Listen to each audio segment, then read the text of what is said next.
Hi, everybody, and welcome back to Lunchtime Love and Light Lessons with Christina Johnson. I am your host, and I am so excited. I am super excited because today I am joined in the studio with my amazing guest, Dr. Sue Collins, who is the founder of Synergistic Healing Center of Atlanta. She's a certified life coach, my personal life coach, which makes it more exciting for me. Dr. Collins was an associate professor with the Department of Criminal Justice at Georgia State University, where she retired after 15 years. She's a licensed attorney in the state of Florida and has held multiple positions in the legal and criminal justice field. You're like 5 degrees in, aren't you? And I'm so blessed to have her here as a guest today. She is so wonderful. She has been helping me tremendously in my life, you guys. And I thought that she would be an amazing guest because today we're talking about... I'm so excited. Who are you really and what do you really want? Those are two very serious questions because we've been so conditioned and the way that we've been raised. Do you really know who you are? If you were to take away everyone's opinions, like your social conditioning, who are you really? And I can relate to so much of her new book. She has a new book coming out called Return to Self. And I could see myself in that book. I read that book, and especially the part about self-hatred, because I grew up really hating myself. I didn't think that I was beautiful, God forbid, pretty or attractive. I didn't love myself. I thought my lips were too big for my face. My nose was too wide.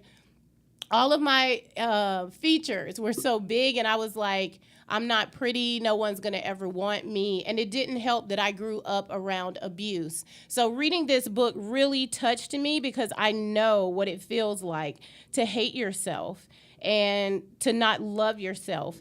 I hated the image that was staring back at me. So can you, first of all, say hello to everyone, Dr. Collins? Hi. I'm so excited to be here. I'm as so as happy you're to doing have the you. leading, I'm about to cry Aw. because I see myself as you're speaking about yourself. Yes. I see myself all over again. Wow. And I remember looking in the mirror and seeing the big lips at Yes. a time when big lips weren't popular. I mean, there was They no weren't Botox cute. then. They weren't cute. Okay. And I remember looking in the mirror and seeing dark skin when light skin ruled, So I get it. Yes.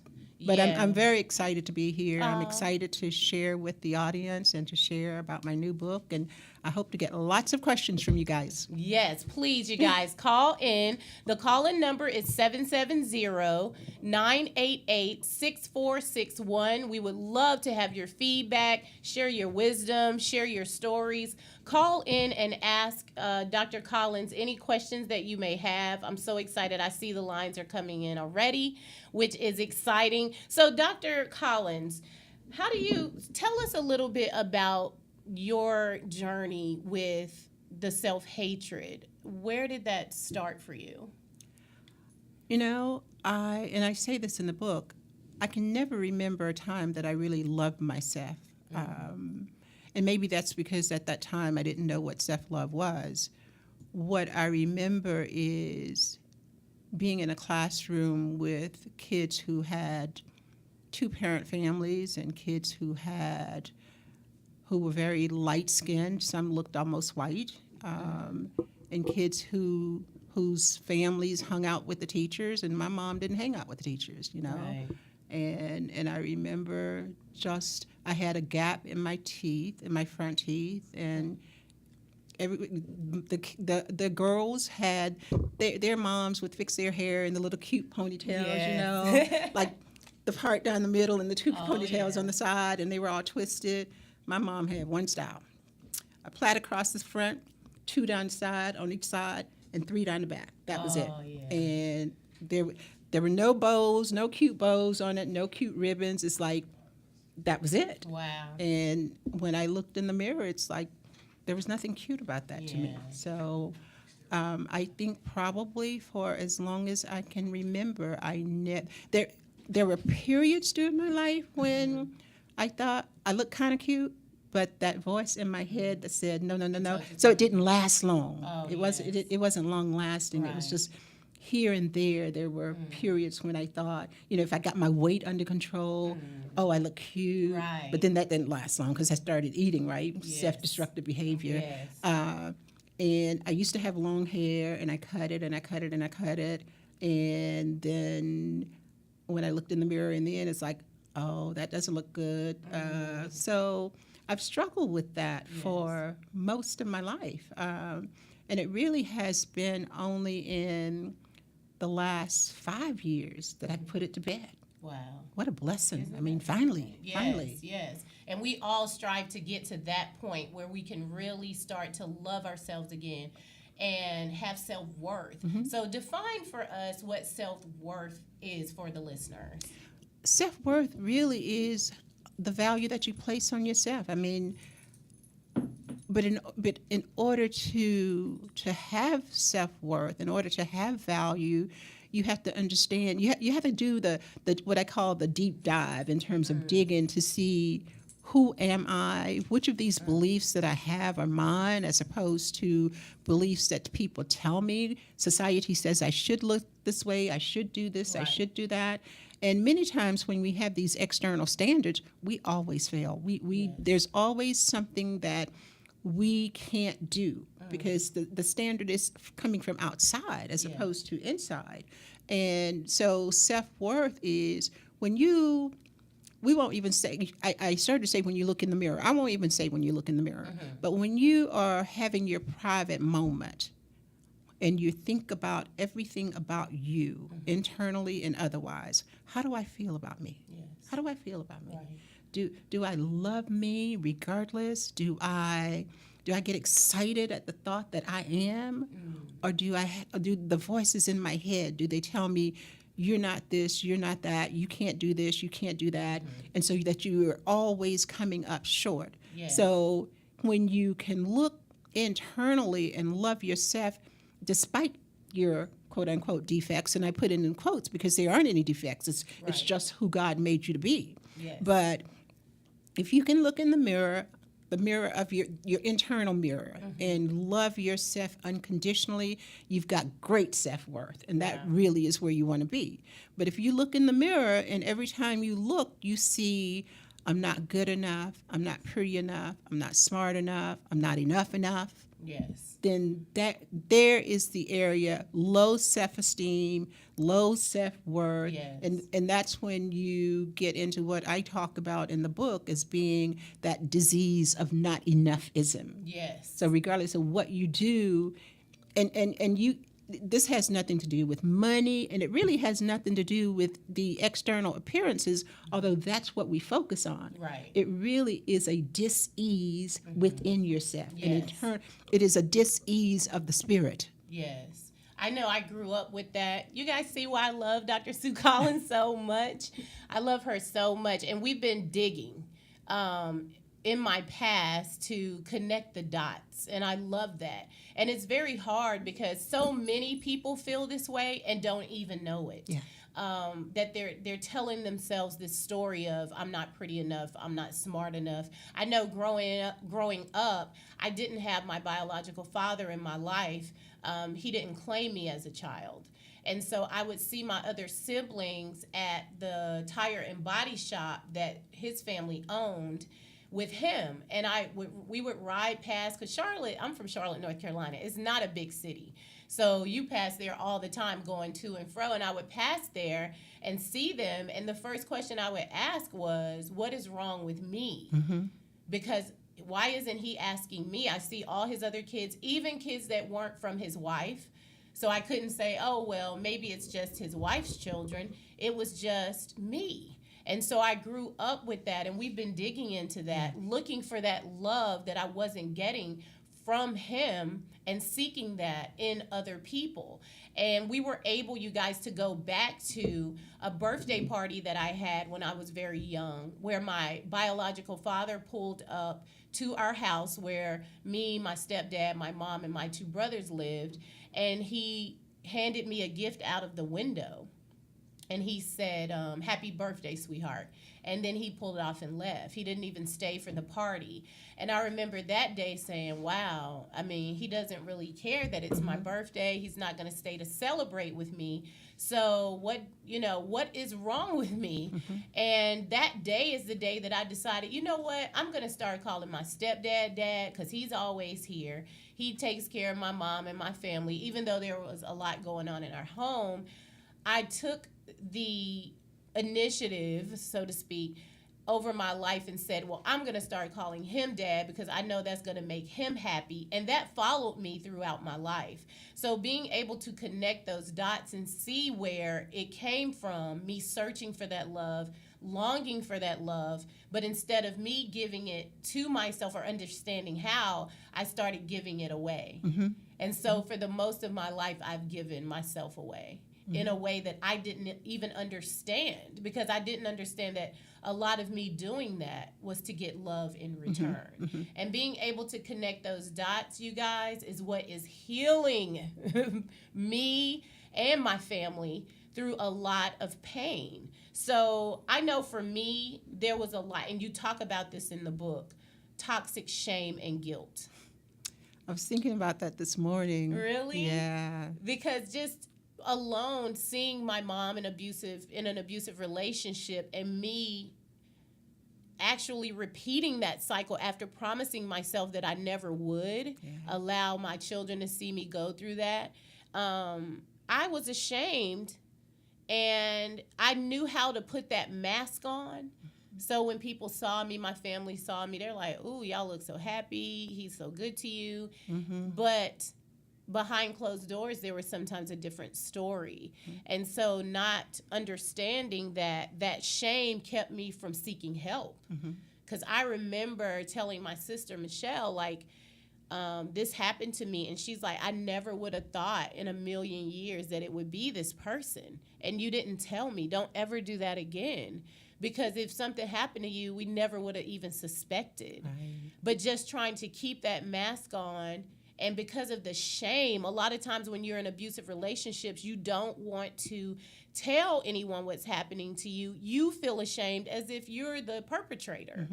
And so just being a survivor of abuse and seeing abuse growing up, it taught me this is what love is supposed to look like, subconsciously, without me even knowing. And I was already a danger to myself because I felt like I wasn't good enough from birth, really. So I don't know. What do you think about that? The mask, the false self, and toxic shame and guilt. I think that we all wear masks, and I don't think all masks are bad, but I think that it depends on why you wear the mask, right? I say that we all wear masks because let's just take an example where, say, you and your brother, if you have a brother, for instance, you're just playing, and both of you do something that you know is wrong, and mom comes into the room and she says, "What happened? Who did that?" And both of you go, "Not me. Not me. I didn't do it." Right. Right. And you put on this face of innocence, and now you know you did it, right? Right. But you put on this face of innocence because you don't want to get in trouble. Yeah. You don't want to be blamed, right? And if your parents tend to be strict disciplinarians, or if they tend to be abusive, then anytime you do something that you think they may not like, you put on this mask. And in that case, the mask is to protect you. Yes. Right?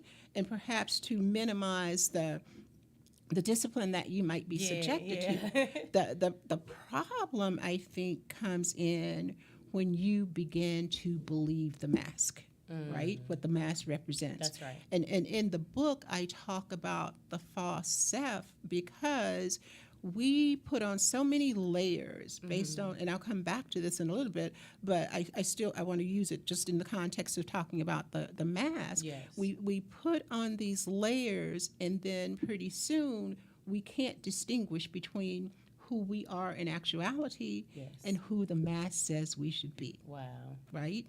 And so that's, in the book, what I say about myself is I put on the mask, and the mask became me. Yes. You know, Yes. and so at that point, I could no longer distinguish, and Absolutely right. I had this sense of unease about who I was being, but I didn't know how not to be that. Yes. Didn't know how not to be that. And with regard to the false self or the false identity, I was thinking about that this morning and thought about it as well when I was writing the book. Society tells us who we should, well, it starts even with our parents, right? Yes. But our parents tell us that we should be certain, you're going to grow up, you're going to be a doctor, you're going to be a lawyer. My mama told me, you're going to be a teacher, right? And I said, I don't want to teach. I don't like kids like that. And just, obviously I ended up teaching anyway, but they have in mind, your parents have in mind who they want you to be. That's right. Oftentimes it is based on their desires for themselves that were unfulfilled, right?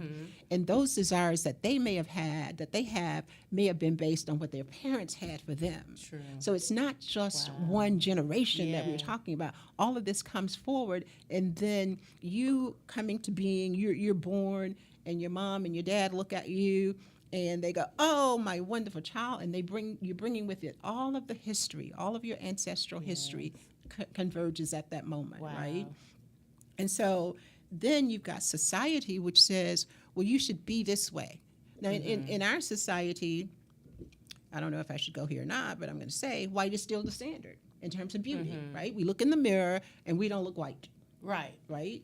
And so we do certain things to make us fit more in with the standard. Very true. And so we are creating an identity that is acceptable within the context of the society that we live in. But it is not being true. That is that false self. Wow. In order to get to the true self, which is your divine nature, which is one with God, you got to go in deeply and dig all of those layers. Yes. What do I believe? Why do I believe it? Where did that come from? Where did that come from? Because many times we have no clue. Absolutely. And it is driving me bananas, okay? I'm just saying, because going back and really digging in your past is painful enough.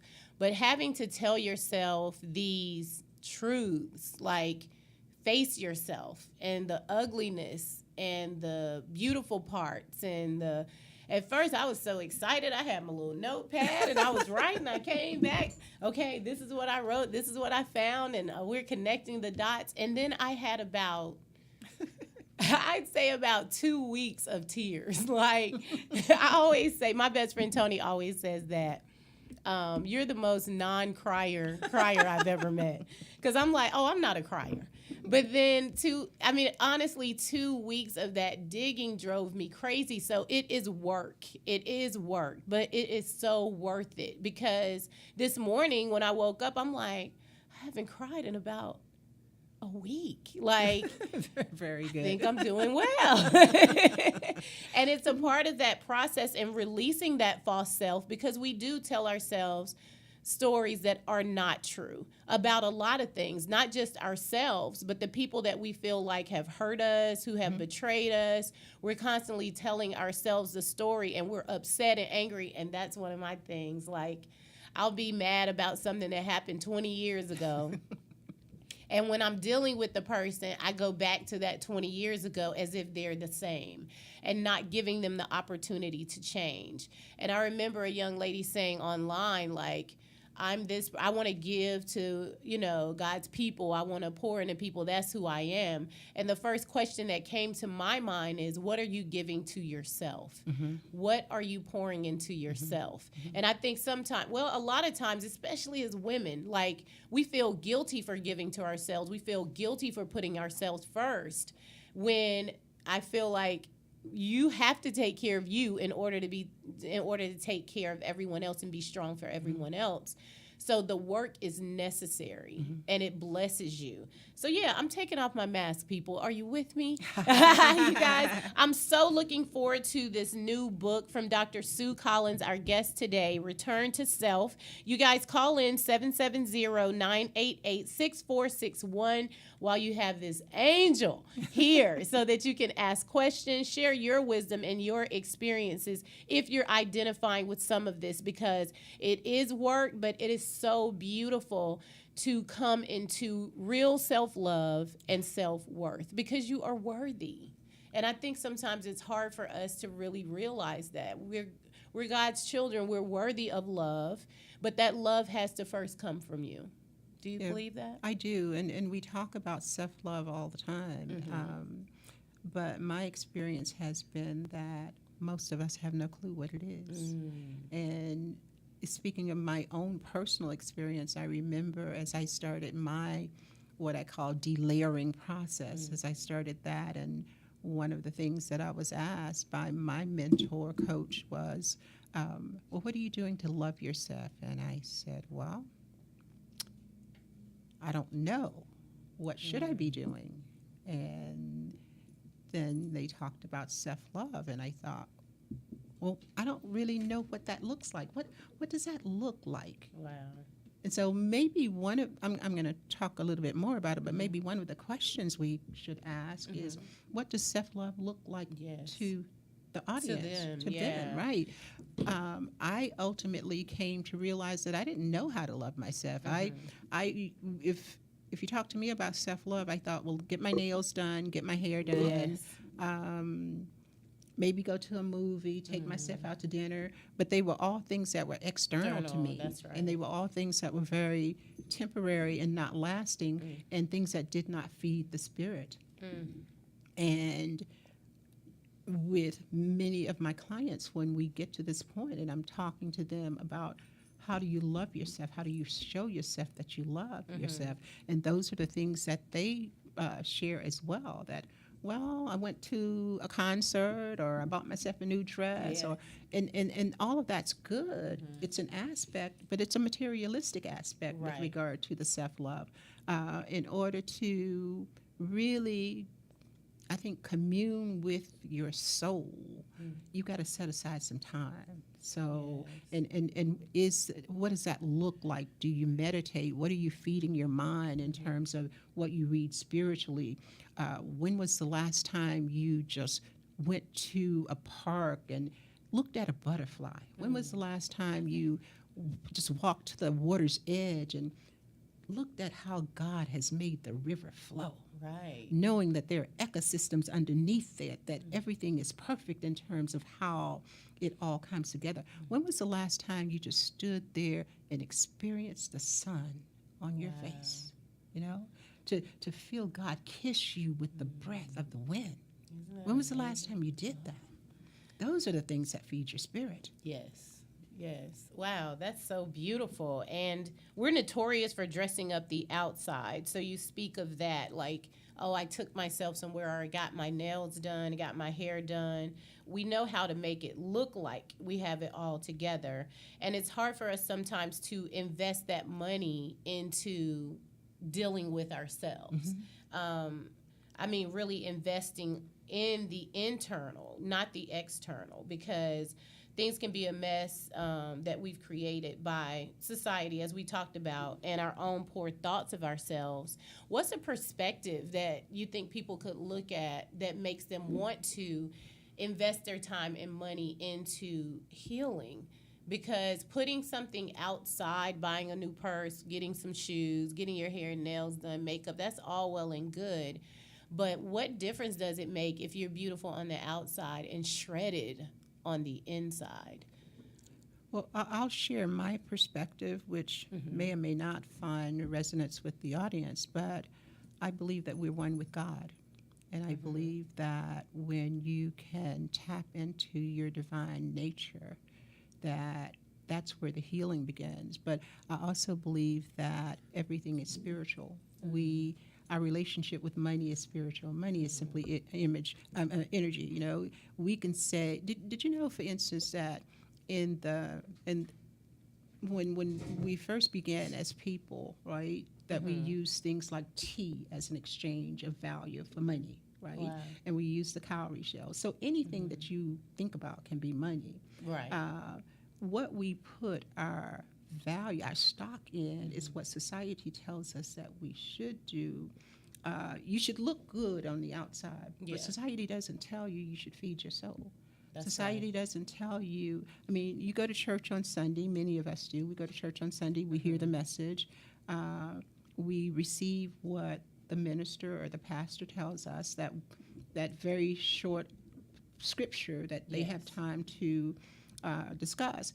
But we don't do the digging in terms of, well, how does this resonate with me? What does this mean in my life? How can I internalize it? How can I move forward with what I'm learning here? Mostly we go in and we go for the emotion. That's right. Right?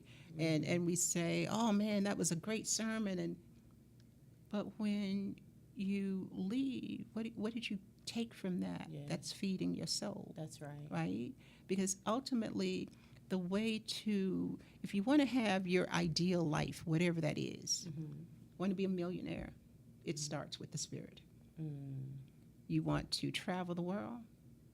You can travel the world. If you have the money, you can travel the world and be absolutely miserable. Absolutely. If you have not fed your spirit, if you don't know who you are as a divine being. So everything, for me, everything comes back to the answer to the question, who are you being, is who are you being as a spirit person?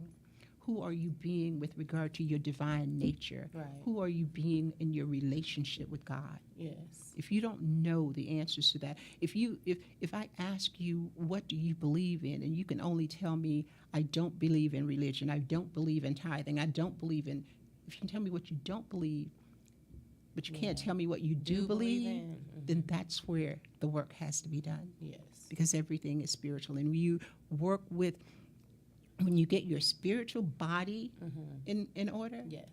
everything else works. It falls into place. It's the foundation. And it not only is it the foundation, but it is intricately interwoven in every aspect of life. Absolutely true. Wow. See, you guys, Dr. Sue Collins giving you that word this morning. You guys call in with your questions and comments to 770-988-6461. We have Dr. Sue Collins, life coach extraordinaire, in the building. And I want you to call in because we want to hear from you. I wanted to also mention, you talked about people are hurting. You know, right now, a lot is going on in the world. People are really hurting. I know by now everyone's heard about Kate Spade committing suicide yesterday.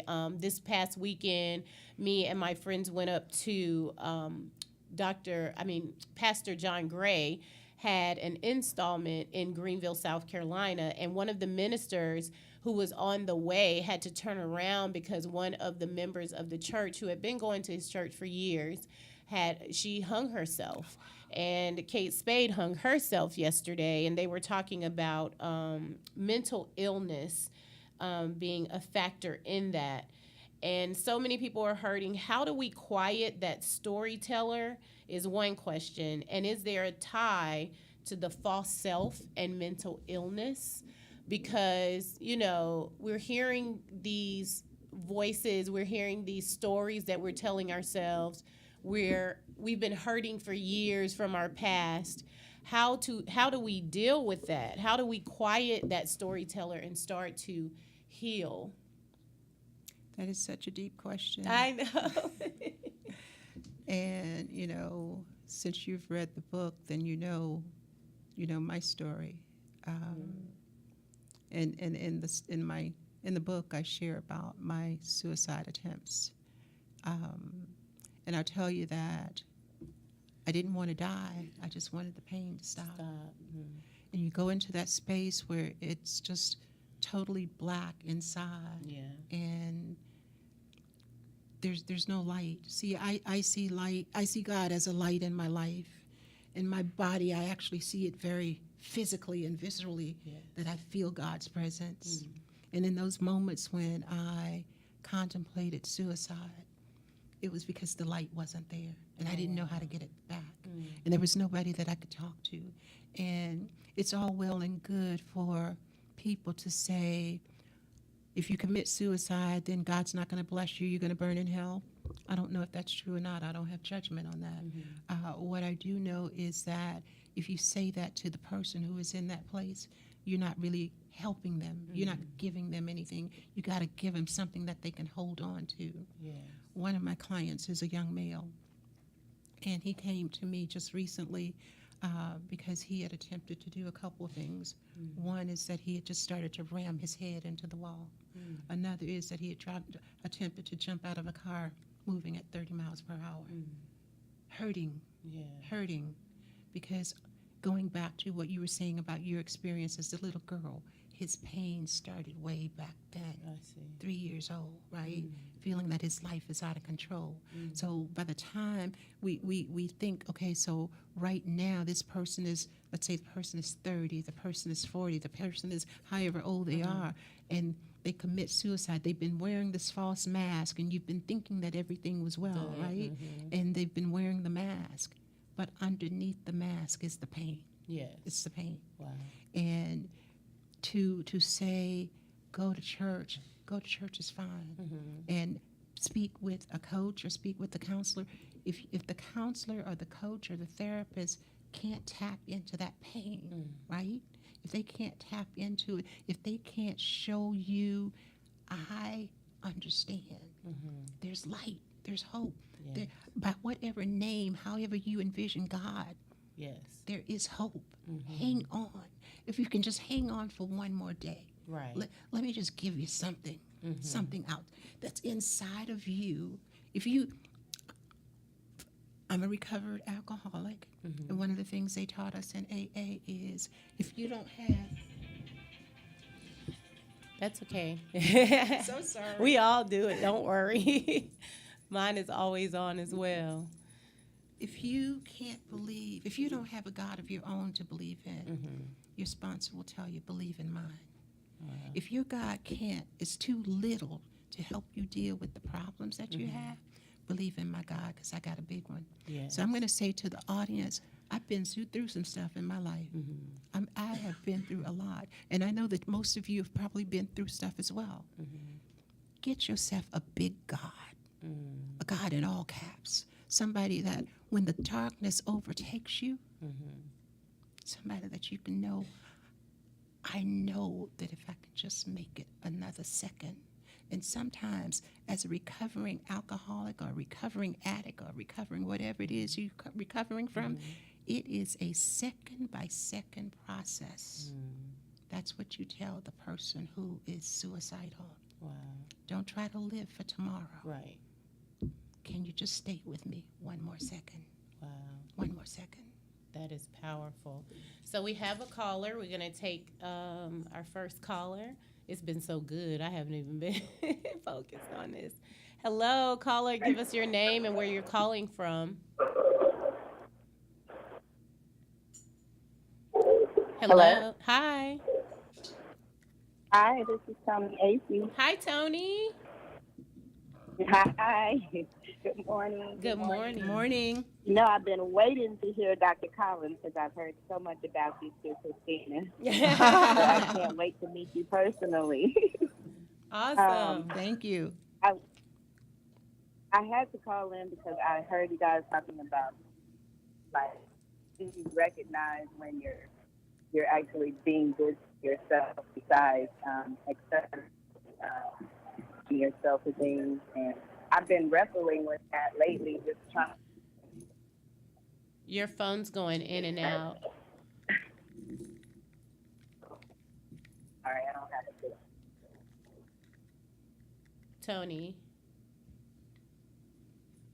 Her phone's going in and out, so we'll wait to see if it comes back. Tony, are you with us? I could hear it for a second. Let me move to another area. Okay. Can you hear me better now? Yes. Yes. Okay, great. I was saying I wanted to touch on the fact that you were talking about how do you recognize when you're actually treating yourself, the best and loving on yourself besides externally, because that's something I've been wrestling with and dealing with daddy issues, not feeling like you're worthy of real love and, because that's your first impression of it. And if he leaves you, then you start to think, well, every man in my life is probably going to do the same thing, Yes, absolutely. So I was just wondering what your ideas about that is like dealing with your dad issues. Well, I certainly Dr. had daddy Collins. issues. When you read the book, you'll see my daddy issue story. But I, Okay. I think that for many of us, because our dads do hold such a powerful role, that that if we don't feel that we're receiving the love from them, then we're always looking. And not only are we always looking, but we're always looking for somebody that has the characteristics that they have, or at least we think they had. Because, and I say that last part because oftentimes what we do, especially if dad leaves at a young age, right? What we do is Right. attribute characteristics to him that we want him to have, because in fact we don't know if they're that way at all. It's like having the That's right. Cinderella story, right? You know, Cinderella lived happily ever after, but Yes. everybody was really wonderful to her. And so that's who we make up these stories in our mind about who our dad would be and how he would be. And then we act on them, we internalize them, we act on them as if they are real because they become real for us. And as we are moving forward in our relationships, whether it's with our boyfriend or ultimately the person that we marry as our husband, we're still looking for somebody who has those characteristics that we attributed to our dad. Right. Okay. So how do you go about And- healing that area, in short, where you can move past that and really look for a person who's genuinely what you want? I guess it would take you to know who you really are. You got to go back to yourself. Yeah. Because you have all these layers, and even society tells you, well, a good dad should be this way. A good dad should be loving. But what does that mean? Well, a good dad would take you places, buy you dinner, take you to a movie, take you to Disneyland. Okay, so is that how you are describing, for instance, this person in your life that you are your male friend, your significant other? He's good to me because he does these things. But that's all very superficial, right? Because in order for you Right. to really know what you need to not just survive, but to thrive, you've got to get back to the spirit. What does your spirit need? What does your spirit need? Right. I mean, for me, everything goes back to who am I being as a spirit being? What is my divine nature? What is my relationship with God? Wow. When I am, Right. and I can tell early on, I wasn't good at doing this, as you'll see in the book, but as I have transitioned now so that I know who I am, and when I was growing up, I would hear people say, not only do I know who I am, I know whose I am. Yeah. Well, now that I know whose I am and I know that we are one, then the things that I was looking for outside of me for somebody to give to me, I no longer look outside. I no longer look outside. Wow. Because that sense of That's support, great. Yeah. that sense of love, whatever it is that you need, you can get from your yourself. relationship with God. Wow. And I remember one night, and I'll just share this very briefly and kind of keep it really, I was feeling so alone and lonely, and I wanted a companion, and I was crying, and what I began to feel, like some people would say in the traditional church, the Holy Spirit, but I began to feel what I felt was God's presence, right? And it was so warm and so embracing and so supportive, and I had never in my life felt that way. And what I heard in my heart was, whatever you need, I've got. Whatever you want, I'll provide. Wow. And it was just, I can't even really describe it, but nurturing, supportive. It was the most loving embrace. I mean, I actually felt like God had wrapped me up in his arms. It was the most loving embrace that I had ever experienced. So whatever you need, God's got it. Yeah. But you've got to first be clear about who you are and what your relationship with God is. You got that, Tony? Yes, I got. Girl. I'm taking notes. I'm like, okay, I got it. Man, But that I, is. I think that that's so true that when you start to know what it is that you want and who you really are and what, like you said, what your relationship with God is, that's not, it's harder for people to penetrate that, like, because you know that, okay, these are my deal breakers and these are the things I will not accept because I know who I am, Yes. and what I've want out of this life. And when I stopped looking for other people to fulfill my happiness, I think I've become a much happier person. Absolutely. Wow. Absolutely. I That's totally agree. beautiful. Thank you, Tony. Thank you for sharing. Thank you for calling in. Thank you. Absolutely. Bye, ladies. Bye. honey. Whew, that was deep. Because that father thing, it runs so deep with so many women, whether he was there and he was abusive, whether he wasn't there and you felt neglected. The men in your life usually reflect whatever that was. Yeah. I remember saying, well, it can't be hereditary if you see the abuse, because if you see a man do it who's not your biological father, then obviously it's a learned behavior.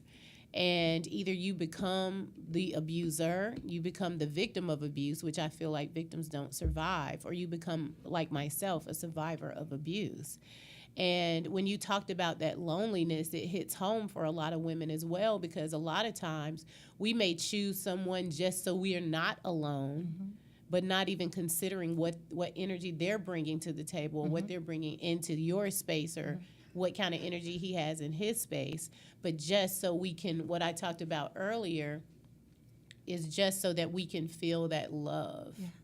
And I want to expand the conversation a little, because I know at probably your audience may be primarily women at this point, but I work with males and females, and the story is the same. Wow. The story is the same. The only difference is that one is the gender. The gender. And male clients, they have the same wants, needs, desires.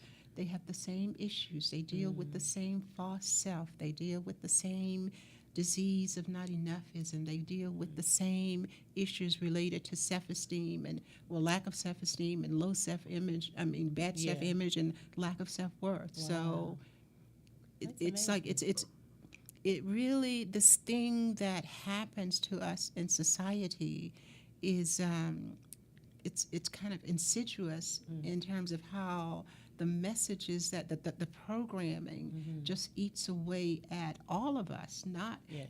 we I think it's almost more acceptable to say that as a woman you have these issues. It's not quite as acceptable for us to think of men having the same kind of Right. issues, but the reality is that if we're eating from the same pie and one of us gets food poisoning, what do you think is the likelihood that the other one will get it as well?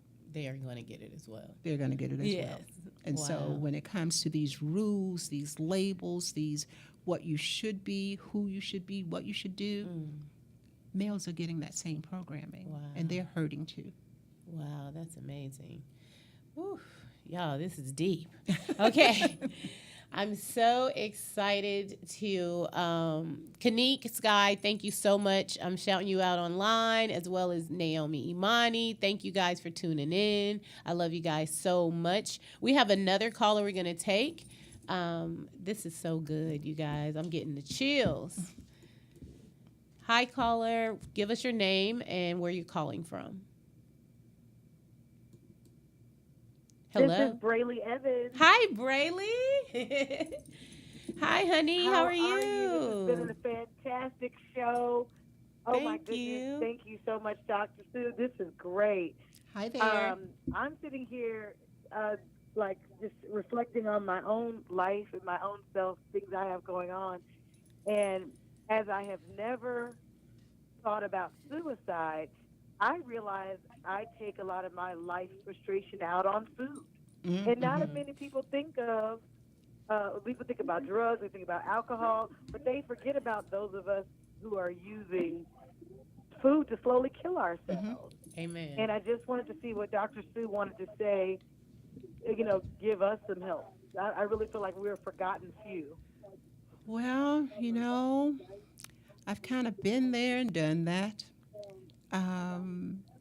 I have, quote unquote, struggled with my weight all of my life.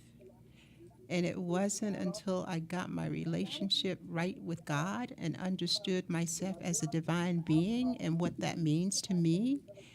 Once I got that right, the weight has just, it just started to, it's like it started to melt, Wow. because no longer am I engaged Wow. in an internal battle.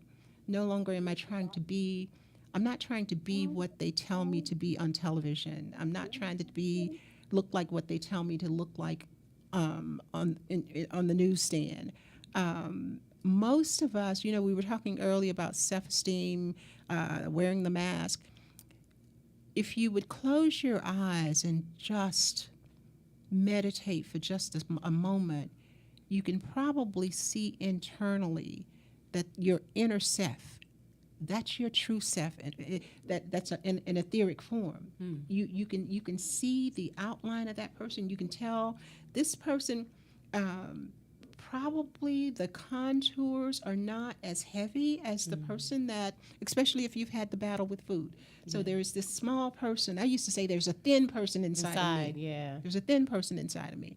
And that thin person is who I really am, right? And so what I am noticing for myself, and maybe there's something here for you as well, but what I'm noticing for myself is that the clearer I am about who I am as a spiritual being, the stronger I am in my relationship with God. I no longer struggle with food, because I want to be, if when you love yourself as a divine being, then you only want to put the best in you, Yes. right? And you only Gotcha, the yeah. things that you used to do, you don't want to do those anymore.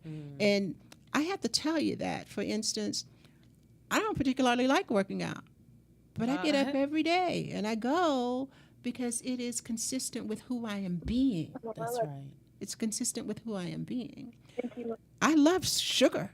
I'm a sugarholic, but I don't even keep it in my house Right. because I know that I can't say I'll have just one. And I Wow. know that if I'm showing up to you, if I'm bringing a message to you of health and wholeness, That's right. it is not in integrity for me to be something that I'm telling you not to be. Amen. And so that's the space that I operate from. I love that. Yes. Brayley. That's fantastic. Yeah. Thank you so much. You're welcome. Thank you, Brayley. I love you. Love you. Love you. Love you. Thank you, honey. Bye-bye.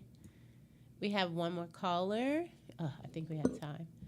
This hour goes so fast. Callers, I'm so sorry if we don't get to you. Hello, good morning, caller. Where are you calling from, and what is your name? This is Lucky. Hi, from Lucky. Tennessee. Hey, y'all. Hey, honey. Hi there. Dr. Collins, you had mentioned earlier about how generationally we pass things down through our families that we might not even be aware of. And I'm currently having a lot of heartache over my daughter. And I'm wanting to recognize what these patterns of behaviors that have been passed down through my family and how to kind of stop it with me, where I don't have to have this go to my daughter.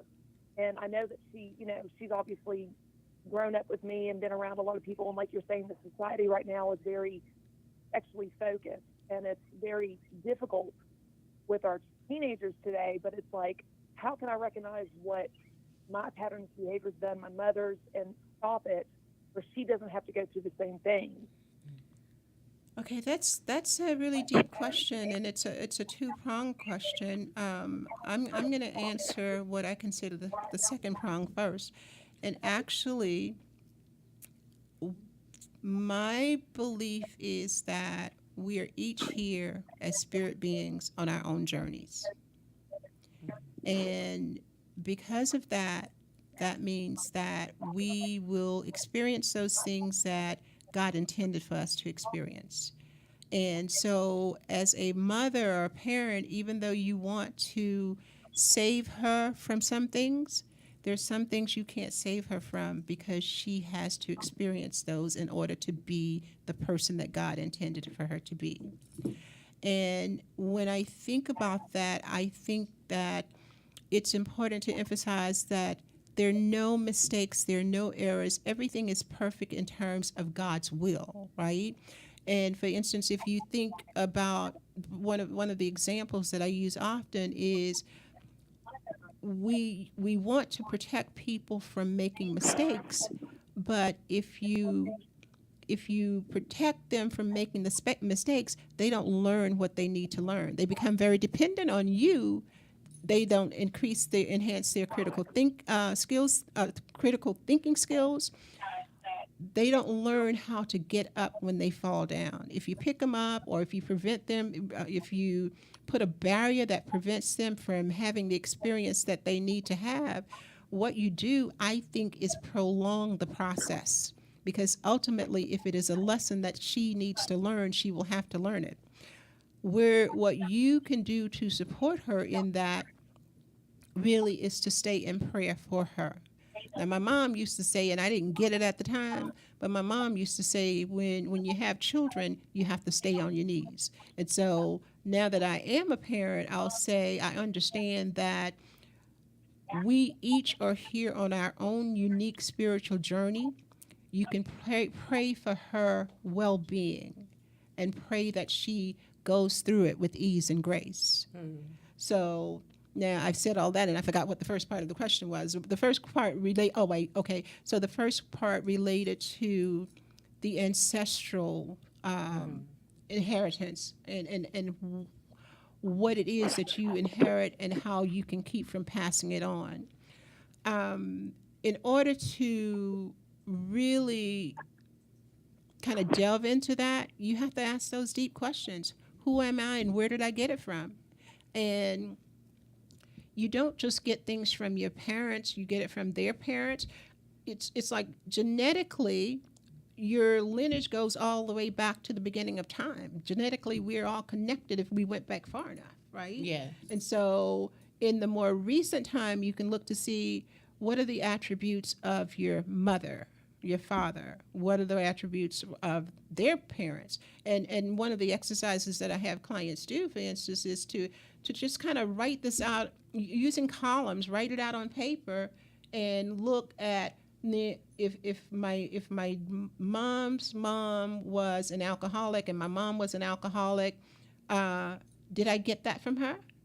If my mom was a loving person, if my mom was kind and gentle, did I get that? If my mom was abusive, did I get that? And so you just go down the list with each of those persons, and then I just had them draw, the way I structure the exercises, you draw a line from the person who and the characteristic to yourself. That gives you an understanding of this is where you started from. But there are other layers. You've got, well, what are you getting from society? Society is the religious institutions, it's the schools, it's the government, it's anything that's in a position to perpetrate a message, right? And then not only that, it is all these public figures, because, for instance, I think about kids who wear the different clothes, right? And they don't just wear these clothes because they like the clothes. They wear the clothes because they like the message that the person is giving, the person who designed them or the person whose name is attached to them. So all of that is being layered on you as well. So for you to say, how do I stop this process? It does require you to look very deeply at who you are being. And that's where you start from. And once you're clear about what you're getting from other people, what these beliefs are, then you have to decide, what do I believe? And you can attach a positive or a negative to each of the beliefs that you've identified. So you don't throw everything out, because Mama gave you some good stuff. Right, absolutely. Daddy did too, right? And so you keep that, but now you get to make a conscious decision as to, well, what do I want to believe for myself? Love it. Lucky? Yes, can you Hi. hear me? Yes. Did you get all of that, baby? Buy the book, I did. Lucky. That was so wonderful. Thank you so much. That's very insightful, and I appreciate you so much for addressing all of those questions. I know I threw a lot at you. Thank you so much. I hope I answered it. I mean, I hope I gave you some true insight. You did. No, that especially the part where it's like, I do completely agree that we all have come here to learn our own lessons, and the most important connection is with God. And I have been doing a lot of praying and just, trying to realize that, one of the things Christina always says is that our children were God's children before they are our children. Absolutely. And so I'm really trying to, not trying to take possession of her, but still try to be a good parent. So that was wonderful feedback. I appreciate you so much. And it's so tough raising children because you want to save them from everything. Like you're conditioned to believe that's why you're here. Like, I mean, you would have thought I was an octopus, as many arms as, I mean, with 3 kids, even just trying to fix it all the time was driving me so crazy till I made myself just sick. And we have to understand that they have to fall. They have to bump their heads. They have to, go through their stuff in order to get where God is taking them. Yeah. So, and I texted Lucky last night and I said, just so you know, at the end of this, everything's going to be just fine. Absolutely. Everything's going to be just fine. She has to go through this to become who she's ultimately going to be. And I was like, had I known back then what I know now, I wouldn't have worried myself to death about every little thing that my kids were doing, whether it was serious or not. I would still keep a level head and be like, okay, we're going to get through this. But I would be up at the school. I'd be at the Waffle House jacking you up, pulling you out of there and doing all kind of craziness. So I understand what you're dealing with and going through. I love you, and everything's going to be just fine. I've got 2 comments I'd like to make really quick. Okay. Really quick. One is that we always think in terms of people making mistakes, but there are no mistakes because you learn from everything. Everything that happens, you learn from it. Everything that you think or you don't think, you learn from it. And probably the most graphic example that I can give of that is when you see a baby and the baby is learning how to walk, right? Mm-hmm. What do they do first? They crawl. Mm-hmm. And when they crawl, they don't usually crawl forward. They scoot backward. They sure do. And when they scoot backward, what are they doing? They're strengthening those leg muscles. So we look at our children and somehow we want them to just stand up straight and walk. Mm-hmm. And we want them to do that not only physically, but in terms of how they live their lives. Wow. But then if we're honest with ourselves, we didn't learn how to live life that way. That's right. We had to make some you got to strengthen that get-up muscle. That's right. You got to strengthen that get-up muscle. Yes. And so you can pray, but you also ultimately have to accept and understand that God just made you the caretaker. You don't have any control over that because whatever she's supposed to experience, she will experience it. That's right. That's the way God intended for it to be. That is her path. That's right. Oof, I love that. Chill bumps again, guys.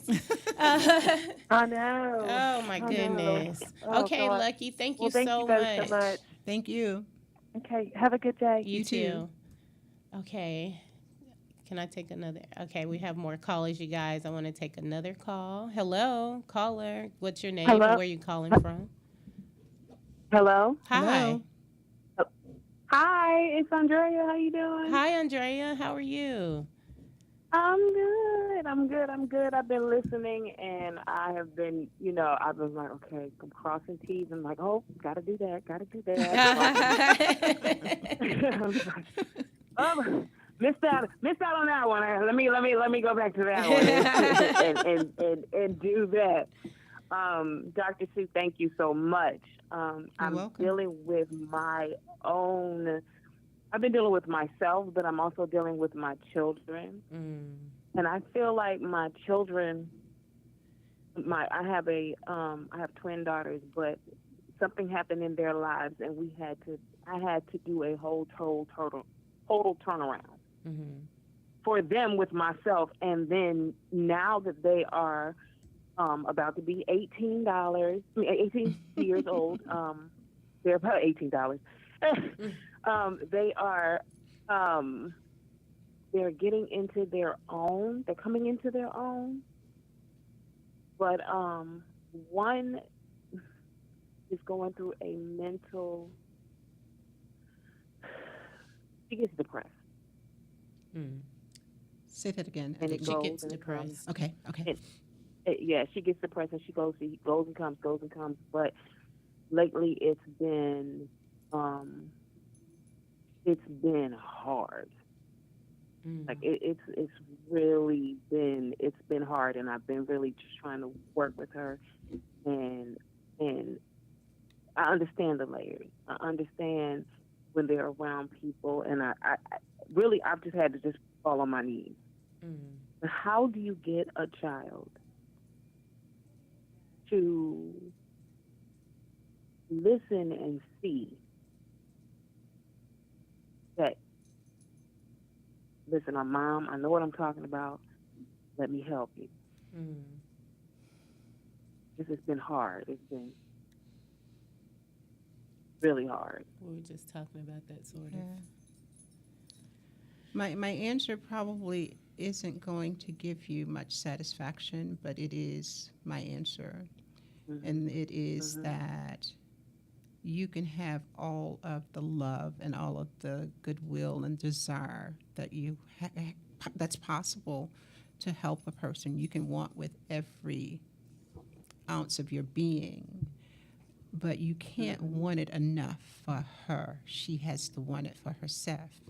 And the thing is that in that regard, a person can only see what they see when they see it. They can only know what they know when they know it. And they can only hear what they hear when they hear it. And if there are blockages and barriers that are preventing them from doing that, you can't overcome them. Now, I'm not a person that believes that you should medicate yourself to deal with all of your problems, but I do believe that there are times when medication is appropriate. And many times, and I talk about this in the book as well, I've suffered from depression. And my doctors gave me medication. I took it for as long as I wanted to take it. And please don't take this as medical advice. This is not medical advice. It's not legal advice. This is my story about how I handle things. And I reached a point when I felt well enough, which when the time that I'm thinking about, it was like after almost a year of being on medication, I didn't want to be on it anymore. I believe that I was stabilized, and I talked to my medical provider about transitioning off. But I didn't just transition off with nothing.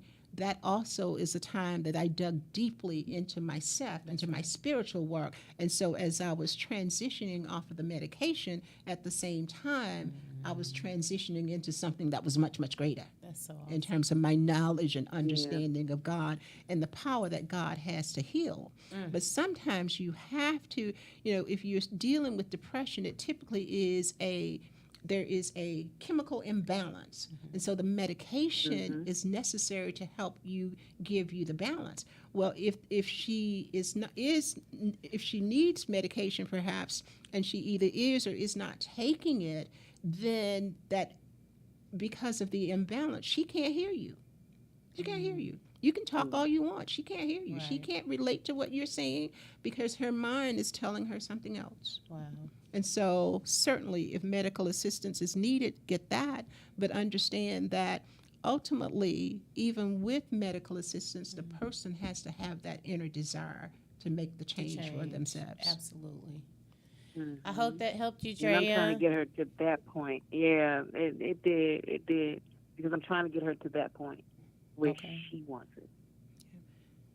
So maybe looking into getting help with maybe a psychiatrist who can help with that balance will be great. And then in the meantime, her having someone to talk to and bounce things off of so that she can slowly, gradually, come back to herself and come off the medication. Yeah. Well, I love you, honey. I love you too. Thank you so very much. You're welcome. Thank you. Have an amazing day. Okay, I love you. Love you. Bye-bye. Bye.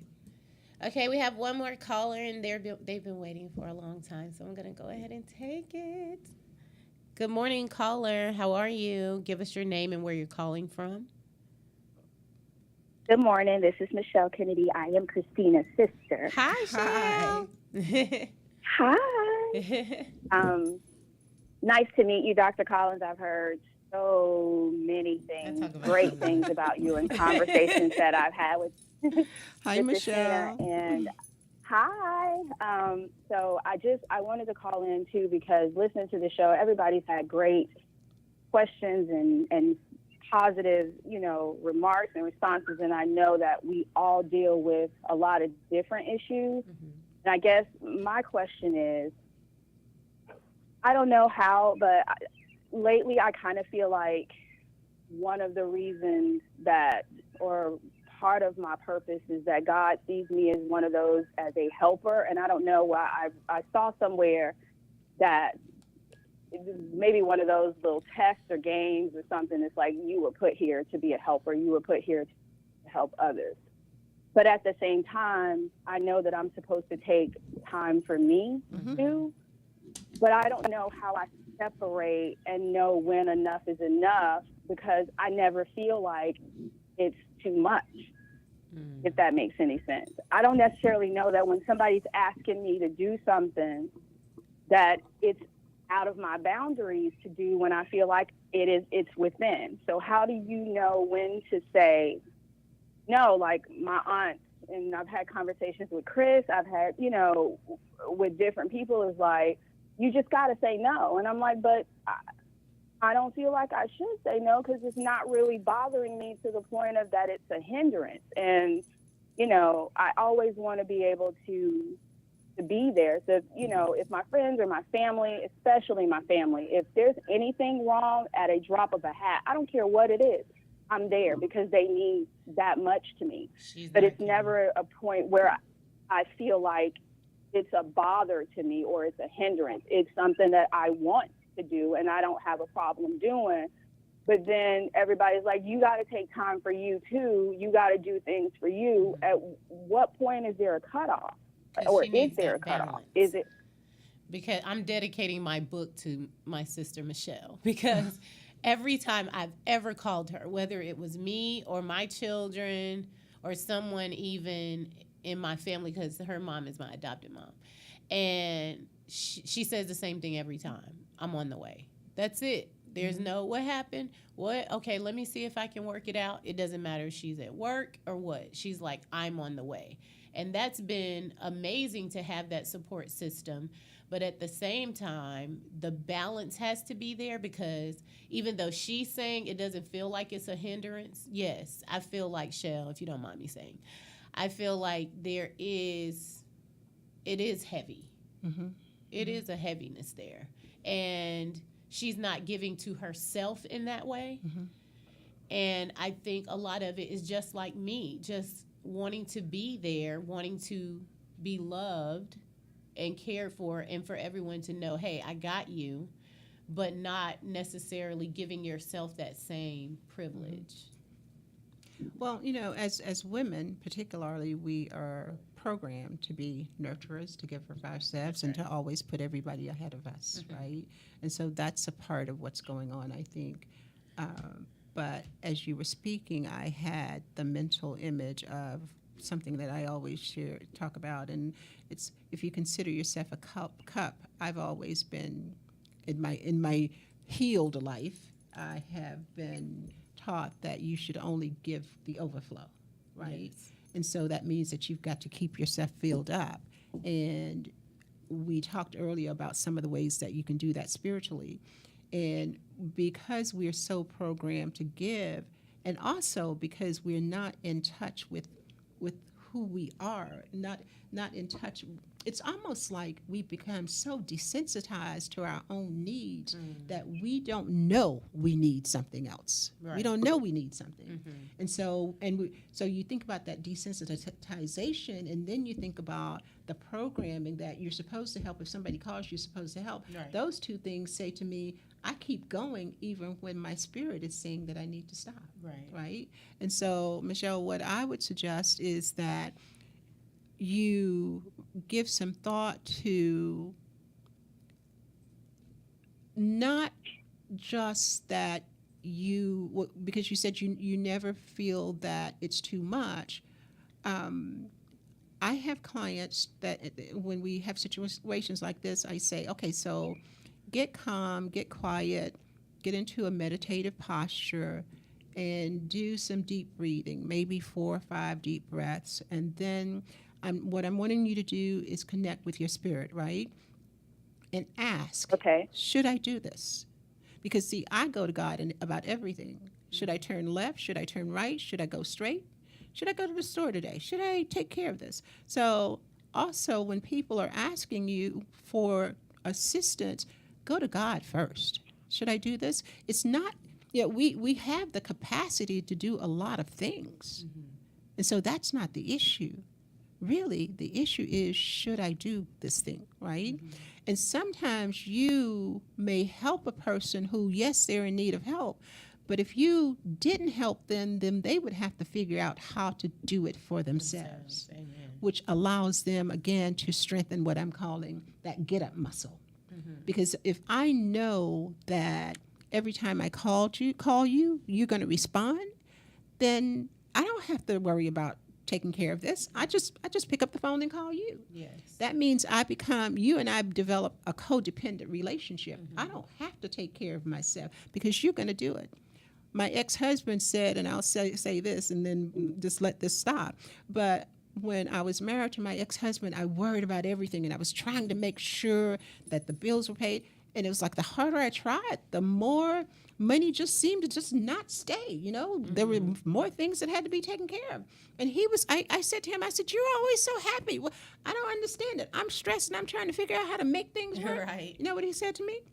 As long as that you're sounds worrying, familiar. as long as you're worrying, I don't have to. Why should I worry? It's like, whoa. Oh, that was a wake-up you'll call. worry and take care of it. You got this. You got this. Wow, that's deep. So the people that you're helping, That is deep, and it sounds so familiar. Yeah. the people that you're helping, you got it. They ain't got to worry about it. Woo. So Stop helping so much, sis. back up, go into meditation. It doesn't take long. Once you get the hang of it, you just say, okay, God, should I do this or not? And listen for me, there's an instant knowing. It is, it's not something, and you ask yourself, when you're getting this answer, is it coming from your head? Because your ego will give you a whole thing about why you should do certain things. But when God is speaking, it typically rises up from the heart. Oh, yes. And you hear it instantly. Yeah. You hear it instantly. Even before you finish asking the question, you've got the answer. You're like, no. But you're moving so fast, you're not giving yourself that opportunity to allow that to happen. That's So true. you're operating from your programming, which is they call, I come. That's right. Wow. Hope that was helpful. And I think something you It was. also taught me was just because they're calling your phone, it's your phone. You You pay don't the have to bill. answer. Doesn't mean you have to answer. And you can always say, I'll call you back. Yeah. Give me a minute. Let me think about this, and I'll call you back. And just taking a moment to see, is this really blessing me to be a blessing? Yeah. Or is this something that maybe God needs to teach them, and Exactly. I may be getting in the way. Exactly. And a lot of times that's what we do. Like, Yeah. he doesn't need our assistance. He doesn't need an assistant. He just needs us to Right. move so that they can learn the lesson and get what they need to get so that they can move forward. Yes. And learn these things so that they can ultimately become better. So sometimes your no is a blessing. Absolutely. For It's sure. a blessing, even though it doesn't seem like it, because they're not getting what they want, and especially when they're used to you doing it and they're lashing out at you. Still, just know God got it. You were His before you were mine. You'll be all right. And the last thing I'll But tell I you think- about that is ask yourself when these people are calling for assistance or you're taking action, what is the story you're telling yourself about why you're doing this, right? What is the story? She needs me. He needs me. I can fix that. I can fix. But then dig deeper beneath that. And we don't do, I may step on toes here and I don't mean to. We don't do things without wanting something in exchange. And it may not be something physical. It may be what I call the squishy. If I always respond when they call, they will love me. They will respect me. They will hold me in high esteem. And there's a part of you that hopes maybe, well, if I call them, they will too. But see, that's an expectation, right? That's right. And expectations are going to always run you into a brick wall because you can't. You can expect other people to do things, but you can't control what they do or not do. Wow. That's so good. Okay. I know it's Yeah, gonna be that was tough. good. 'Cause Thank you. we You're get- welcome. Love you, honey. We get so. I love you too. Great. Thank you, baby. We get so used to the routine. Yeah. And that's what we have. That's what's so uncomfortable to break. And we feel so guilty because yeah. we're not doing what we usually would do. And that makes it really, really hard. But it's so worth it for us to just let it be what it is. But if you keep moving through that uncomfort or that discomfort, you get to a point where you're okay with it. That's true. Just Oh, keep it gosh. moving. Oh my gosh, this has been such a blessing, Dr. Sue Collins, to have you. I saw online where someone was like, can you guys do a part 2 and a part 3? Because they were like, oh my gosh, this is blessing me so much. So I have to have you back on before, right when this time for this book to release, maybe come back and bless us some more, you guys. Please look forward to Return to Self by Dr. Sue Collins. I guarantee you it is going to bless you. I have been reading it voraciously and it has been blowing my mind, and just the amazing way that you walk us through the steps of returning to your true self and letting go of the false self and taking off that mask and really living in the freedom. You guys, you don't even understand Freedom. how much freedom it's giving you to really just let go of all that you thought you knew, you know, and your ways of doing things that aren't so healthy for you, and creating dis-ease. Yeah. Isn't that is just so scary that we'll run ourselves to death for other people, won't even do it for ourselves until it just causes us to be, sick, literally sick. Literally. So Absolutely. we have to make those changes and live in our truth. So I want to know, when can we expect this amazing book, Return to Self, to hit the shelves? Okay, so the release date is July 4th. Yay. Oh, Independence Day, you guys, you know what that means. She's going to set us free on Independence Day, okay? That is awesome. And it'll be on, help me out here, Amazon, I think. We're going to Amazon, on my website. Yes. And my website's under construction, but it'll be up in a week. Awesome. And so we will also be posting on Facebook, Instagram, and Twitter. And you can reach me for a signed copy, Dr. Sue Carter Collins, and that's Dr. Sue Carter Collins, all one word, at gmail.com. That's awesome. So you can find her on Instagram, Facebook, and all of those social media outlets under Dr. Sue Collins. And I just want to give a special shout out to Tierra Burrell. Hey, Tierra. Burrell with Tierra Goes Green is such an amazing person and has been a light in my life, and I appreciate you so much because she's the one who introduced me to Dr. Sue Collins, and it has really, honestly, you guys, healed me so much and turned my life around. And it's only been a few months. Yeah. So I'm so happy to be able to share her with you. If you guys want to follow me on social media, go to Facebook, and I'm under Christina Johnson. If you're on Instagram, it's Christina Johnson _. Twitter, it's Inner Peace, INNERPIECE. And I just want you to know that I love you. I love you so much. Thank you for tuning in. I love you, and there's nothing you can do about it. I'll see you next week. Bye, y'all. I love you. That was so amazing.